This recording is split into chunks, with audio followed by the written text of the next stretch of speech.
Kasih lebih cepat melihat. Renungan diinspirasi dari Injil Yohanes bab 20 ayat 1a, ayat 2 sampai dengan 8. Pada hari pertama minggu itu, pergilah Maria Magdalena ke kubur itu. Ia berlari-lari mendapatkan Simon Petrus dan murid yang lain yang dikasihi Yesus dan berkata kepada mereka, "Tuhan telah diambil orang dari kuburnya, dan kami tidak tahu di mana ia diletakkan."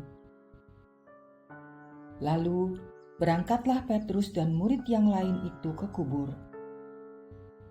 Keduanya berlari bersama-sama, tetapi murid yang lain itu berlari lebih cepat daripada Petrus, sehingga lebih dahulu sampai di kubur.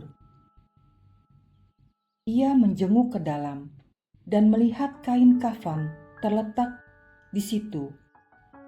Namun ia tidak masuk ke dalam. Datanglah Simon Petrus juga menyusul dia dan masuk ke dalam kubur itu.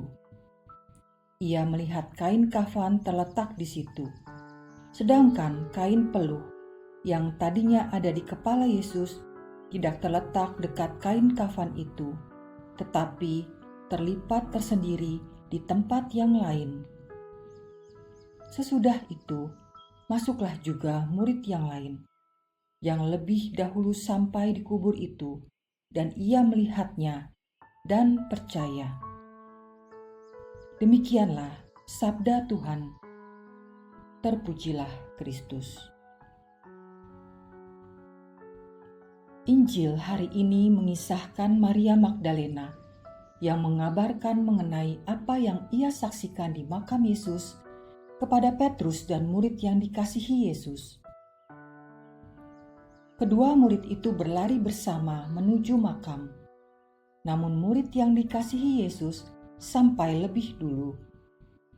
Banyak tafsir menunjuk pada Rasul Yohanes sebagai murid yang dikasihi tersebut. Peristiwa ini menampilkan dua karakter, seorang anak muda dan seorang yang dituakan. Dari segi fisik, anak muda tentu lebih unggul dan sampai ke makam lebih dulu. Namun, ia memilih untuk tidak langsung masuk, melainkan menunggu hingga yang dituakan masuk terlebih dahulu, lalu menyusul. Injil menghadirkan dua sisi kehidupan rohani. Petrus melambangkan iman aktif dan otoritas gereja, sementara Yohanes melambangkan kasih pribadi yang murni. Kasih digambarkan sebagai semangat yang berlari lebih cepat menuju Kristus, tetapi tetap menghormati otoritas iman dengan menanti Petrus masuk terlebih dahulu. Dengan demikian, kasih yang mendalam memungkinkan seseorang melihat kebangkitan Kristus lebih cepat di dalam hati, meski bukti nyata belum tampak.